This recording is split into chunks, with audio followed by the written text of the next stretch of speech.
Nagpapasalamat po kami, Ama, sa araw na ito na nagkatipon-tipon po kami para sa devotional program. At nagpapasalamat po kami, Ama, sa mga blessings na pinagkakalob niyo po sa amin sa araw-araw at sa patuloy na paggabay sa amin sa araw-araw namin pamuhay. At Ama, hinilin po namin na sa oras na ito na yung mga mensahe po ng mga speakers ay tumimo sa aming mga puso at isipan at aming may apply sa aming araw-araw na pamumuhay at aming din maibahagi sa iba pang mga tao. Hinihiling din po namin, Ama, na nagabayan niyo po lahat ng aming mga kapamilya na malayo sa amin. At hinihiling po namin na i-bless niyo po ang mga missionaries sa kanilang work at ang lahat po ng mga doktor at mga frontliners na tumutulong sugpuin ang COVID-19 at hinihiling po namin, Ama, na matapos na po itong pandemyang ito upang maibalik na sa dati ang aming mga kanya-kanyang pamuhay. At ang lahat na ito iniiwan namin sa pangalan ni Jesucristo. Amen. Ayan, hello po brothers and sisters. Masaya po ako ngayon na may share po sa inyo yung akin po mensahe po sa inyo ngayon virtually. And mahirap po yung sitwasyon natin ngayon pero alam ko po na yung Diyos nagpo-provide siya ng way para kahit magkakalayo tayo ay maging connected pa rin tayo sa isa't isa and ma-strengthen po natin yung bawat isa. And ayan, so ngayon po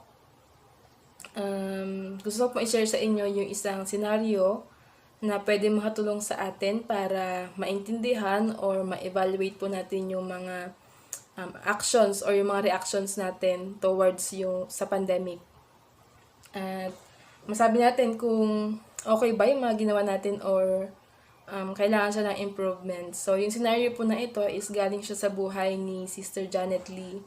At Sister Janet Lee po, meron po siyang anak na 5 years old na si Stephanie.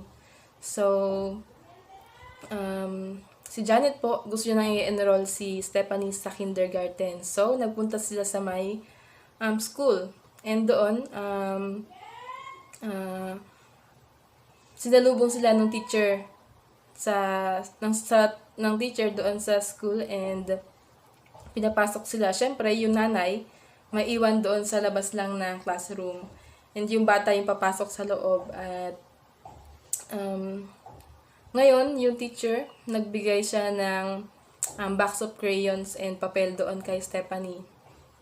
So, sabi ng teacher kay Stephanie, pumili siya ng paborito niyang kulay na isa at yun yung gamitin niya para isulat yung kanyang pangalan. So, sa isip-isip naman ni Janet, well, kayang-kaya nung anak na yun, mataas yung confidence niya na magagawa ng anak na yun kasi lahat ng pangalan nila sa buong pamilya kaya niya isulat. At master na niya yung pagsulat ng kanilang mga pangalan. And yung pangalan din niya, master niya isulat. And nung sinabi ng teacher yung instruction na iyon, na piliin niya yung paborito niyang kulay at isulat yung kanyang pangalan, wala naging reaction si Stephanie. Nakatayo lang siya doon and yung kamay niya nasa likod niya and hindi siya kumikilos. Nulit-ulit ng teacher yung instruction para mas maintindihan ni Stephanie. Sabi niya na piliin mo yung paborito mong kulay at yun yung gamitin mo para isulat yung iyong pangalan. So, ganun pa rin yung reaction ni Stephanie, hindi pa rin siya kumikilos. And sabi ng teacher na, okay, kung hindi ka pa marunong magsulat ng pangalan, bumalik ka sa pasukan and yun, tuturuan ka namin magsulat ng pangalan kung hindi ka pa marunong magsulat ng pangalan. Nung narinig ng nanay niya yun, inipo niya lahat ng kanyang mga pagpipigil, ng kanyang patience para hindi makapagsabi ng mga bagay-bagay sa teacher or mga ang tawag dito, mga gusto niyang sabihin sa teacher kasi alam naman niya na anak niya kaya niyang magsulat ng pangalan. And umuwi sila, si Janet at yung kanyang anak, at sa sasakyan tinanong ni Janet kung bakit yung anak niya hindi nagsulat noong pinapasulat siya ng teacher. And sabi ng bata, kasi sabi ng teacher, pumili daw ako ng isang kulay. At yun yung gamitin ko sa pagsulat ng aking pangalan. And wala doon sa box of crayons yung paborito kong kulay. Kasi yung paborito kong kulay ay pink. Yun yung sinabi nung anak niya. Doon niya na-realize na yung anak niya pala hindi nagsulat dahil hindi niya kaya. Hindi siya nagsulat dahil wala doon yung paborito niyang kulay. So, brothers and sisters, ganun tayo every time or minsan o madalas sa buhay natin para tayong si Stephanie. Marami tayong mga kayang gawin pero dahil wala doon yung paborito nating kulay, wala doon yung gusto nating mga mangyari sa buhay natin, nahihinto yung progress po natin dito sa lupa. Nagiging immobilized tayo kasi hindi natin makuha yung gusto natin or hindi natutupad yung plano na plinano natin para sa buhay natin. And hindi available yung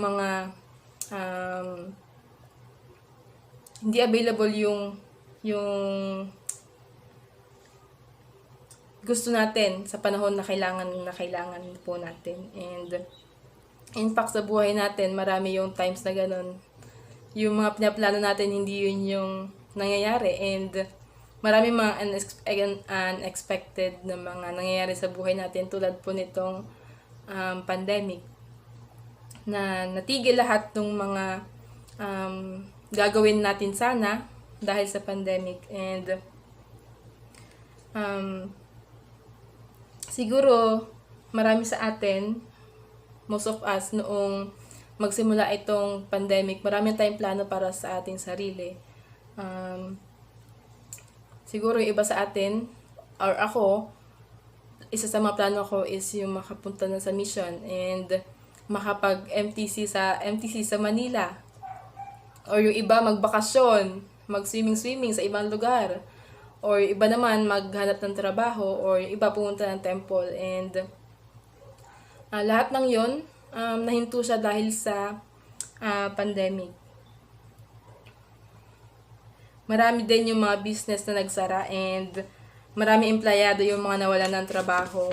And may mga nahiwalay sa pamilya, mayroon din yung mga nagkasakit, and yung worst, may mga namatay dahil sa pandemic. Lahat po tayo naapektuhan nung pandemic, financially, physically, and even yung spiritualidad natin, naapektuhan siya ng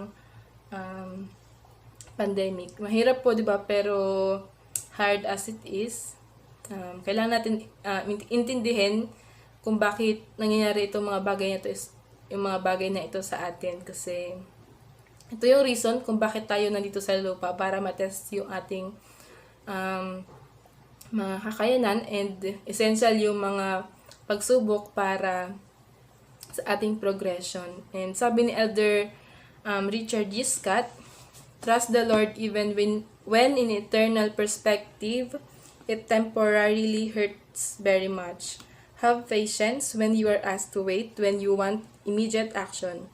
The path you are to walk through life may be different from others.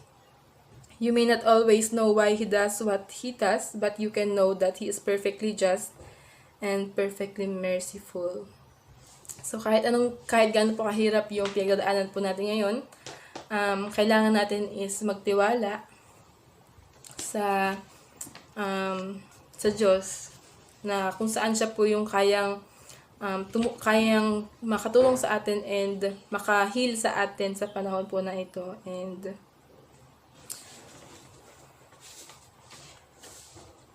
huwag tayo po mawalan ng pag-asa. Instead, magkaroon tayo ng hope and mag-look forward tayo sa future na naghihintay sa atin. Hindi natin maibabalik na yung mga nakaraan, and mag-wish na sana hindi na nangyari ito, na sana bumalik na tayo sa dati. Marami tayong mga worries in the past na we wish sana ginawa natin yung mga bagay before pandemic, or puro tayo sana ngayon. Sana ginawa ko to noon, sana, sana maayos ako ngayon. Sana nagtrabaho ako noon para ngayon, okay, may pangkain kami. Pero, naalala ko po yung isang short verse pinaka-short verse sa Bible, yung sa may John chapter 11 verse 35, yung Jesus wept. And yung pangalawa po na isa pang short ay yung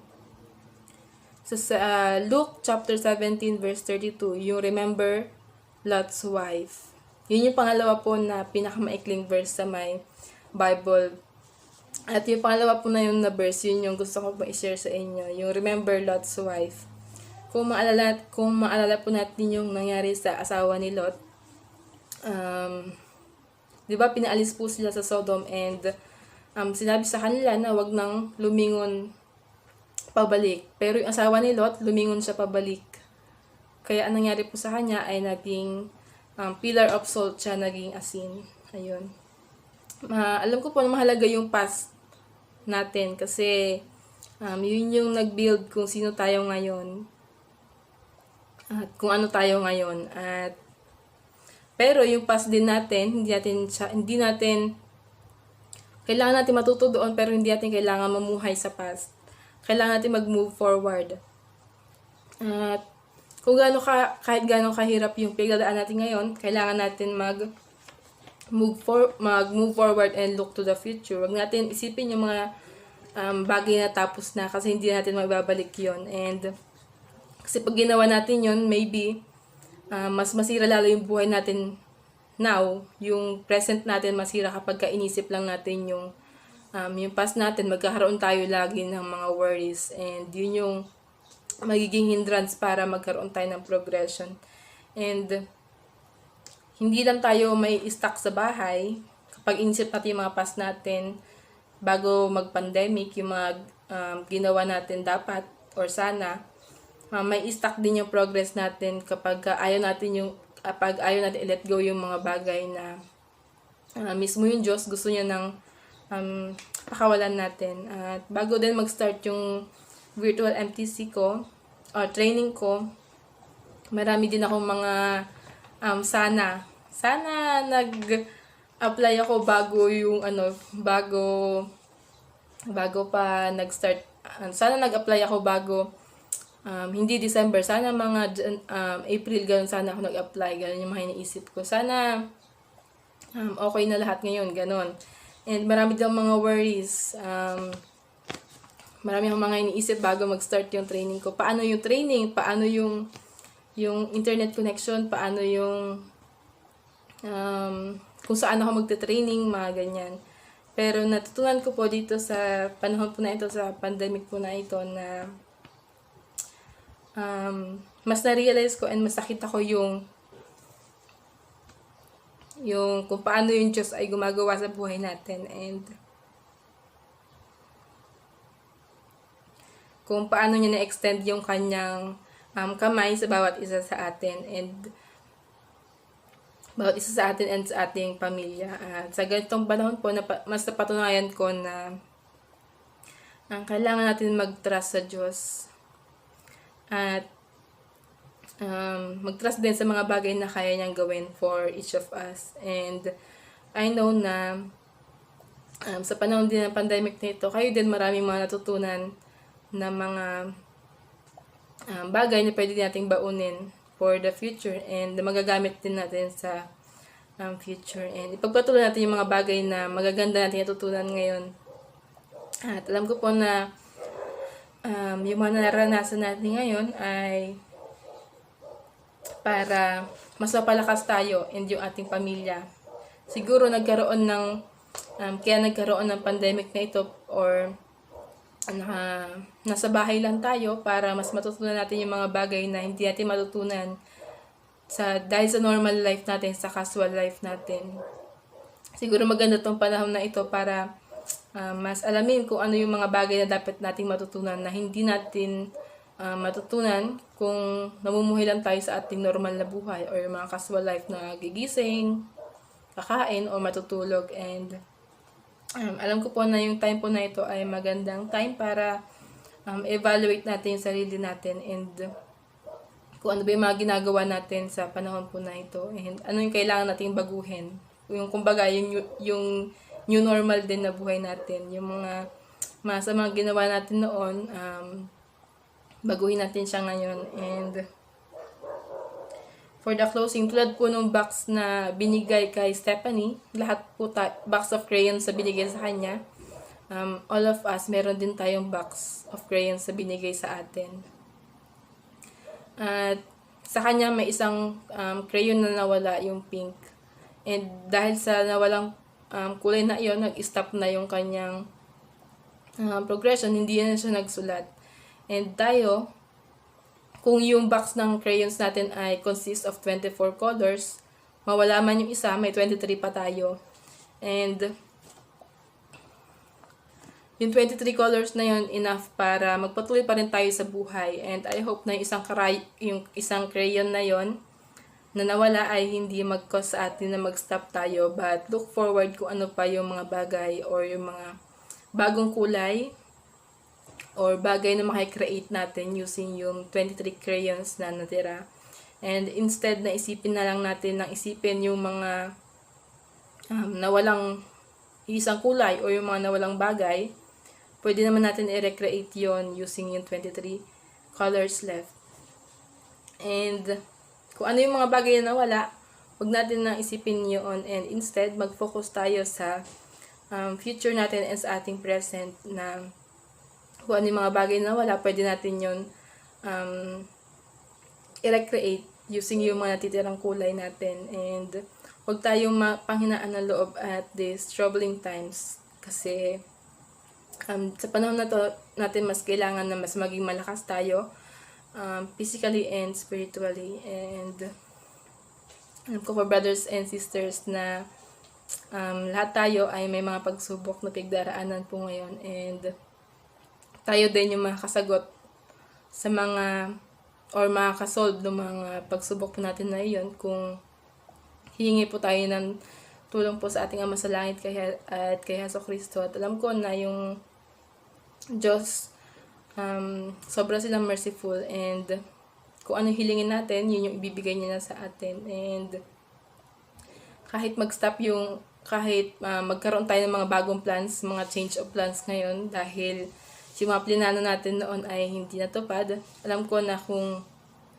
isasangguhin natin yun sa Diyos at i-approve niya, yun yung mas magandang plano. Yung plano ng Diyos para sa atin kaysa yung plano na ginawa natin para sa ating sarili. At alam ko po na yung mga bagay na ito ay totoo at iniiwan ko sa Jesus Christ. Amen. Masaya po ako makapagbahagi sa inyo, brothers and sisters, sa araw po na ito na alam ko po na ang bawat isa po sa atin, marami tayong mga trials na pinagdadaanan sa ating buhay. At lahat po tayo subject doon, ang buong mundo. At alam ko rin po na sobrang hirap. Pero ang trials na ito, kung titingnan po natin sa isang banda, is positive po siya. So para sa akin, kailangan lang po natin ng inspiration upang makomfort po tayo. At alam ko po na ang Banal na Espiritu, nandiyan siya palagi para gabayan po tayo. At alam ko po, brothers and sisters, na ang nangyari ito para sa iba is napakahirap. Pero sa part ko po, masasabi ko na isa siyang blessing. Bakit po? Kasi nagkaroon po ang aming pamilya ng pagkakataon na magkasama-sama. Nagkaroon po kami ng family scripture study. Nagkaroon din po kami ng family prayer. At nagkaroon din po kami ng family home evening every week. So masaya po ako sa mga ganung pangyayari sa aming buhay. Bagamat mahirap, pero alam ko po na may plano ang ating Ama sa Langit. Gusto lang po niya na magtiwala po tayo sa Kanya. At alam ko po na even ang prophet nakakaranas ng mga trials. Sabi nga po ni Propetang Alma na sa mortality is a probationary time to enable men to repent and serve God. So, alam ko po na kapag sinunod po natin ito at pag inintindi po natin siya mabuti, alam ko po na mabibless ang bawat isa sa atin. Kung matatandaan po natin, even ang ating mga propeta, marami silang mga pinagdadaanan. Kung kilala po natin si Propetang Job sa Old Testament, na kung saan sinabi doon na siya, isa siyang matuwid na tao. Isa siyang faithful na tao. Pero, sa kabila ng lahat, marami pa rin po siyang mga pinagdaanan. At hindi lang basta-basta yung trials na dumating sa kanyang buhay. Na kung saan, tinest siya kung hanggang saan ang kanyang pagiging faithful sa ating Ama sa Langit. Pero, sinabi niya sa Job chapter 36 verse 11, "If they obey and serve Him, they shall spend their days in prosperity and their years in pleasure." So, alam ko po na totoo po yun. Na kapag nag-serve po tayo sa ating Ama sa Langit, walang dahilan para hindi po niya tayo i-bless. At alam ko po, na sa kabila ng mga pinagdadaanan natin ngayon, alam ko po na isa siyang blessing para sa atin. Ito po yung pagkakataon na makapag-serve po tayo sa iba. At hindi man po tayo makalabas ng ating tahanan. Sa ating pamilya, maaari po nating i-share yung gospel at ma-strengthen po ang bawat isa. Alam ko po na hindi lahat ng pamilya is kagaya ng iba na miyembro ng simbahan ng ating Panginoong Jesucristo. Kagaya po sa amin, hindi lahat kami miyembro ng simbahan. So sa pamamagitan ng pagkakataon na ito, nai-share po namin sa kanila ng Ebanghelyo at patuloy po namin na matutunan sa pamamagitan po ng scripture study ng sama-sama. May share din po namin sa kanila at makilala nila ang ating Ama sa Langit. At alam ko po na kung magpapatuloy po tayo na gawin yung part natin, ang ating Ama sa Langit, sobrang masaya po siya. Sa kabila ng mga pagsubok na ito, nandiyan po sila para gabayan tayo. Sabi nga po ni Prophet Thomas S. Monson, sabi niya, and I quote, "We do not never walk alone. I promise you that you will one day stand aside and look at your difficult times, and you will realize that He was always there beside you." So alam ko po sa journey natin na to, hindi po tayo nag-iisa. Nandiyan po ang ating Panginoong Jesucristo para gabayan tayo at samahan tayo. At alam ko po na ang promise ng ating Ama sa Langit is sure po siya at mangyayari. Sabi po sa Doctrine and Covenants sa section 58 verse 4, "For after much tribulation come the blessings, wherefore the day cometh that ye shall be crowned with much glory. The hour is not yet, but is nigh at hand." So malapit na po. So kinakailangan alamin po natin o i-prepare po natin ang ating sarili at ang bawat isa sa atin at ang pamilya po natin na maging karapat-dapat po makabalik sa ating Ama sa Langit. Kinakailangan po natin na maging malakas, maging humble, at kailangan po natin magtiis hanggang wakas. At alam ko po, ng ating Ama sa Langit, mahal po niya tayo, even ang ating Panginoong Jesucristo. Sobrang mahal po niya tayo. Gusto niya po tayo makasama someday. So alam ko rin po ng ating living prophet na si Prophet Russell M. Nelson is call of God. At alam ko po na makakatulong po siya, nagabayan po tayo na maging karapat-dapat na makabalik sa ating Ama sa Langit. At alam ko po na kung babasahin natin ang scripture, makakatulong po ito. At alam ko po na lahat ng bagay na totoo siya. At gusto ko po siyang iwan sa pangalan po ng ating Panginoong Jesucristo. Amen.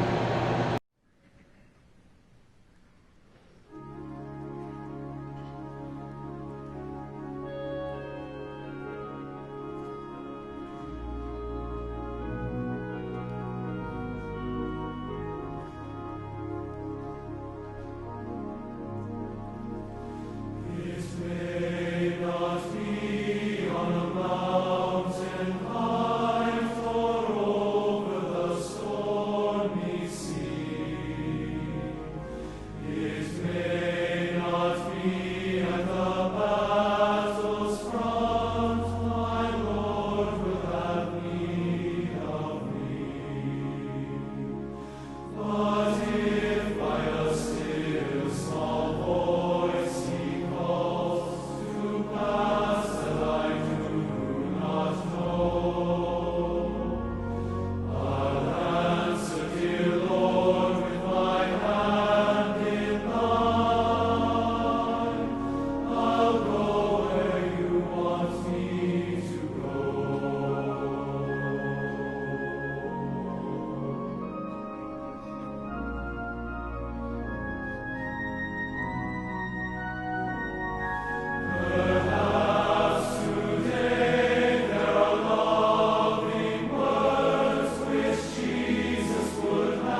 Ama po naming nasa langit, nagpapasalamat po kami, Ama, sa araw na ito. At nagpapasalamat rin po kami, Ama, na makapag-devotional po kami ngayon. At nagpapasalamat rin po kami, Ama, sa prophet and leaders na patuloy pong nag-guide sa amin. At nagpapasalamat rin po kami, Ama, sa pamilya at kaibigan na mayroon kami dito sa mundo. Nagpapasalamat kami, Ama, sa plan of salvation. Nagpapasalamat rin po kami, Ama, sa scriptures na meron kami dito sa buhay namin. Nagpapasalamat rin po kami, Ama, sa pagmamahal niyo sa amin. At nagpapasalamat kami, Ama, sa guidance ng Holy Ghost. At hinihiling po namin, Ama, na bless niyo po kami na maintindihan po namin ng mahusay pa ang inyong gospel. At hinihiling din po namin naman na tulungan niyo po kami na maging worthy para sa companionship ng Holy Ghost. At hinihiling din po namin naman na i-bless niyo po yung prophet and yung mga leaders po na patuloy po silang maging strong, lalo na po ngayong may pandemic. At ganoon din po yung mga members. Tulungan niyo po kami, Ama, na maboost po namin yung mga immune system namin para hindi po kami makakuha ng kahit na anong sakit. At hinihiling din po namin naman na patuloy niyo po kaming gabayan sa lahat ng aming gagawin. At tulungan niyo po kami na mag-work po sa buhay namin yung atonement. At hinihiling din po namin naman na tulungan niyo po kami na maramdaman yung pagmamahal niyo sa amin. Huwag niyo po kaming pababayaan, Ama. Lahat ng ito iniwan namin sa pangalan ni Jesucristo. Amen.